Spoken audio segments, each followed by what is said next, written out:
The 1971 Boss 351 is often the overlooked Boss within the first generation of Ford Mustangs. However, I would argue that it's the best of the first generation Boss Mustangs.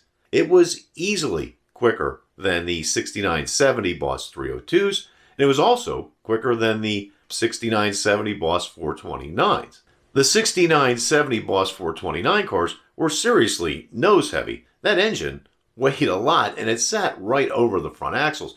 Not only that, the exhaust manifolds of those cars were very restrictive, and the Boss 429 in street trim really couldn't breathe all that well. The only reason the Boss 351 was built was to compete in the Trans Am series. However, someone at Ford decided they no longer wanted to be in organized racing, and the car never made it to the series. Now that left Ford with 1,806 Boss 351s, and those were sold to the general public. In today's video, we're going to take a look at the Boss 351, and I hope by the end of the video that you'll agree with me that the 1971 Boss 351 was the best street performing Boss in the first generation of Ford Mustangs.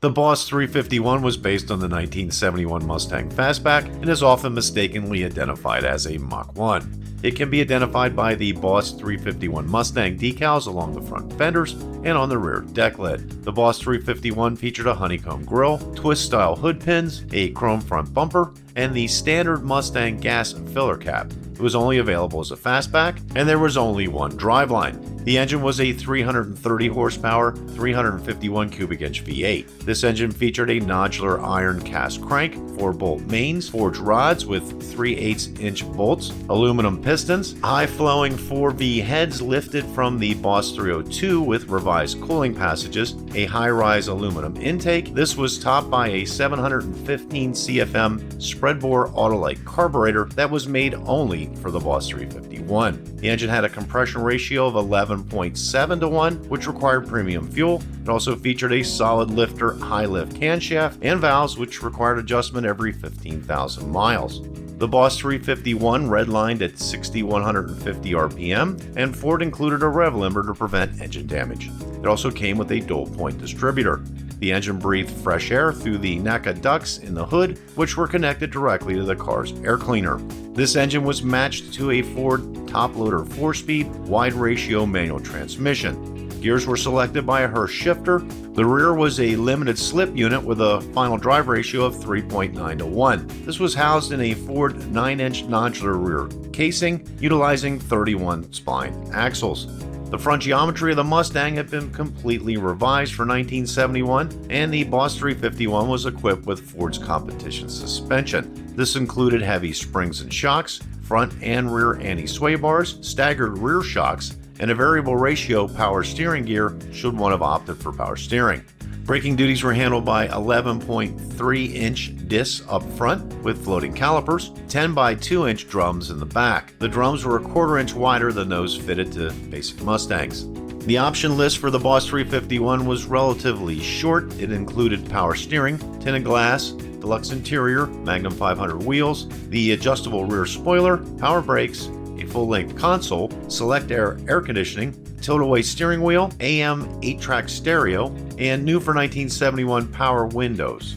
Performance times for the Boss 351 vary, with road and track passing the 1/4 mile mark at 13.98 at 104 miles per hour. Car and driver recorded a 0 to 60 time of 5.8 seconds and crossed a 1/4 mile in 14.1 seconds at 100 miles per hour. Other magazines such as Motor Trend recorded a 13.8 at 102 miles per hour, and Hot Rod Magazine ran a 13.589 at 107 miles per hour. So there you have some of the times. Needless to say, the Boss 351 in stock trim was a quick car. It was certainly quicker than the 6970 Boss 302s, and also was quicker than the 6970 Boss 429s. Mustangs. They're tough. That's not the only reason why I consider the Boss 351 the best of the Boss cars. It's not that bad a car to drive daily. I had a friend that owned one when we were growing up. It was his daily car. He drove it to work every day. We took it to the shore multiple times. It made appearances at the local drive-ins that was his car. So yeah, it's something you could drive every day. I don't think you could say the same for the Boss 429. As for the Boss 302, sure, you could daily one of those cars, but as I stated earlier, their quarter mile times were way off compared to the Boss 351. Well, that's my opinion. Let me know what you think down in the comments section below. If you like this video, please click the like button. That helps YouTube share it with other people that are like-minded. Also, consider subscribing. I have a lot of content like this on the channel. I have this video over here on the 69 and 70 Boss 302s, and we go for a test drive in one, and yeah, that's a lot of fun. That's it for today. Thanks for watching. Till next time, we'll see you.